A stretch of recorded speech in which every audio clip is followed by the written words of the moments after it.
Shalom saudara-saudari yang terkasih, bertemu kembali bersama saya Romo Irvantinus Tarigan dalam renungan kitab suci kita pada hari ini, Rabu 21 Agustus tahun 2024. Hari ini adalah hari biasa pada pekan biasa ke-20 dan hari ini adalah peringatan wajib Santo Pius ke-10. Bacaan Injil kita hari ini diambil dari Injil Matius bab 20 ayat 1 sampai 16a.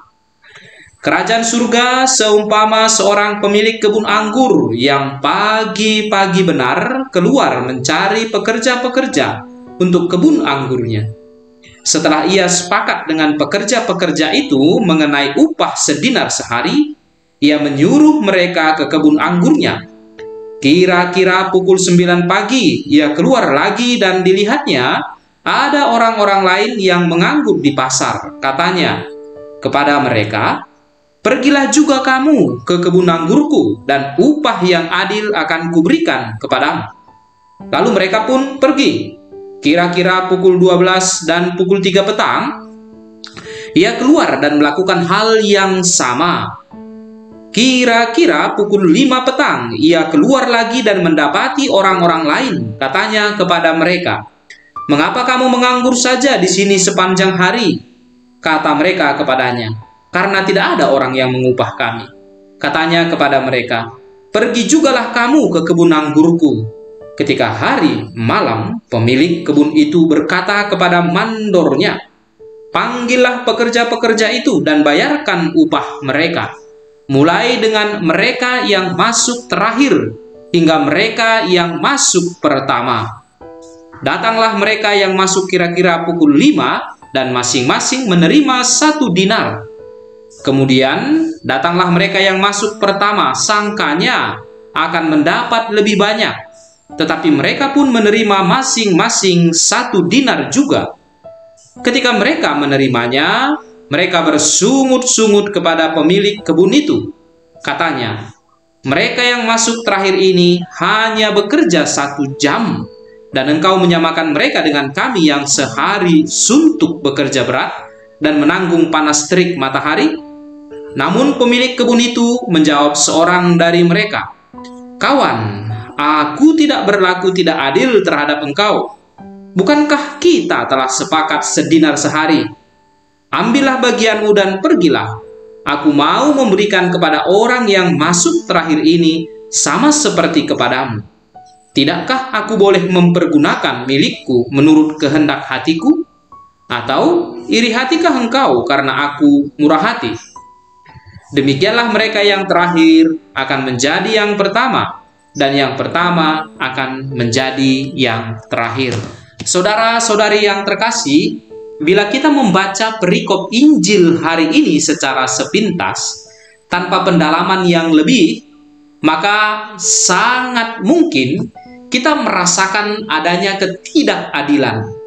Pasalnya, tuan rumah tersebut memberikan upah sedinar baik kepada orang yang masuk pagi-pagi sekali, yang masuk pukul 9 pagi, yang masuk pukul 12, yang masuk pukul 3 sore, dan yang masuk pukul 5 sore. Tentu saja tuan itu bebas menggunakan uang yang dia miliki, tetapi bukankah terasa sewenang-wenang juga jika disamaratakan saja? Padahal beban kerja berbeda. Kita tentu bisa merasakan ketidaksenangan dan kecemburuan, terutama dari para pekerja yang masuk sejak pagi-pagi itu. Lalu bagaimana kita bisa memahami perikop ini? Sebagaimana biasanya, setiap perikop Injil tidak bisa dipahami secara sepintas atau superficial saja, sebab sering menggunakan bahasa-bahasa simbolis atau memiliki konteks yang berbeda dari zaman sekarang, atau memiliki pesan teologis yang harus digali lebih dalam. Saudara-saudari yang terkasih, 1 dinar itu merupakan jumlah uang yang sudah dapat digunakan oleh seseorang untuk memenuhi kebutuhan makan minum untuk dirinya, untuk anak-anak dan istrinya, tentu keluarga yang pada umumnya. Dengan demikian, para pekerja yang telah masuk sejak pagi itu sudah memiliki perasaan tentram bahwa dia dan keluarganya akan telah mendapatkan makanan yang cukup pada hari itu.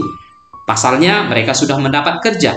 Dirinya telah tenang sejak dia memiliki pekerjaan itu, karena nanti di sore hari dia akan menerima upah yang mampu menjamin hidupnya dan keluarganya. Sejalan dengan itu, sejak pagi, para pekerja yang telah mendapat kerja itu sudah merasa bermartabat karena mampu menjamin hidup keluarganya. Sebab itulah, ketika seseorang memiliki kerja dan tidak pengangguran, dia juga serentak merasa bermartabat. Sementara itu, para pekerja lain, terutama yang baru mendapatkan pekerjaan pada pukul 3 dan 5 sore itu, telah mengalami kecemasan panjang selama menanti orang yang mau mengupahnya. Mereka cemas apakah dia dan keluarganya memiliki makanan untuk dimakan di sore hari. Dan sangat mungkin mereka merasa martabatnya hilang karena pengangguran. Tuan rumah tersebut kemudian datang untuk mempekerjakan mereka semua. Dia mau memberi jaminan hidup dan memunculkan perasaan bermartabat pada diri para pengangguran tersebut. Itulah tujuan tuan rumah tersebut, memberi jaminan hidup dan martabat. Tujuan tersebut hanya akan tercapai bila kepada setiap mereka diberikan upah 1 dinar. Diberikan upah 1 dinar untuk mereka masing-masing. Bila misalnya pekerja yang masuk pada sore hari itu diberikan hanya 1/4 dinar, maka tujuan utama dari tuan rumah itu tidak tercapai, yakni tujuan untuk menjamin hidup yang bekerja itu dan keluarganya pada hari itu. Demikianlah saudara-saudari, tuan rumah itu memberikan wawasan baru tentang apa artinya keadilan. Tuan rumah itu merasa bertindak adil bila telah memberi ketenangan dan jaminan.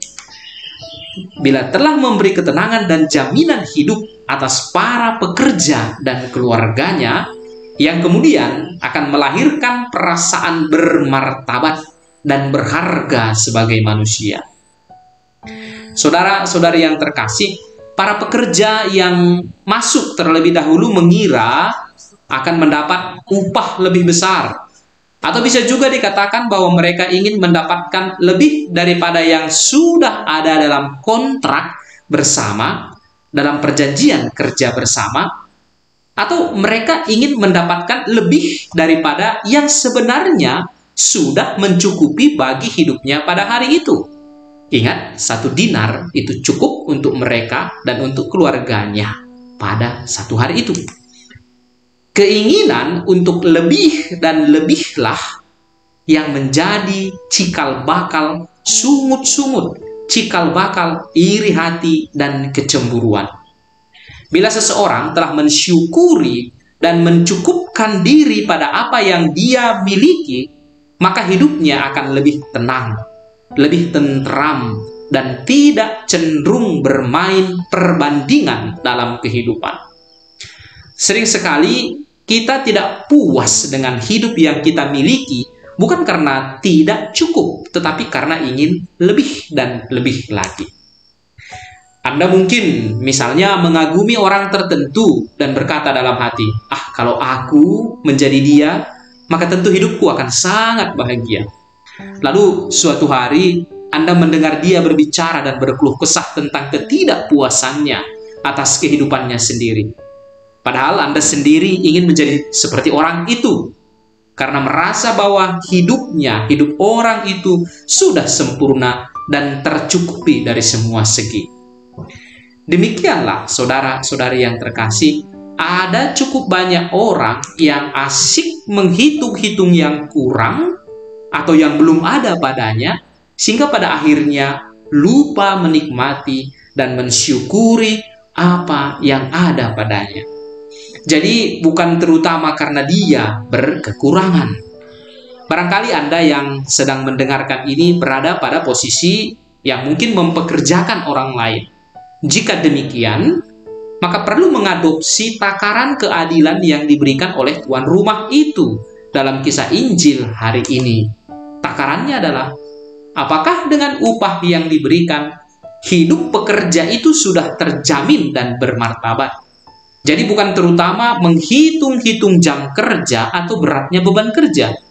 Tentu saja dalam konteks dunia kerja hari ini telah diatur bahwa orang yang punya beban kerja lebih akan dibayar lebih.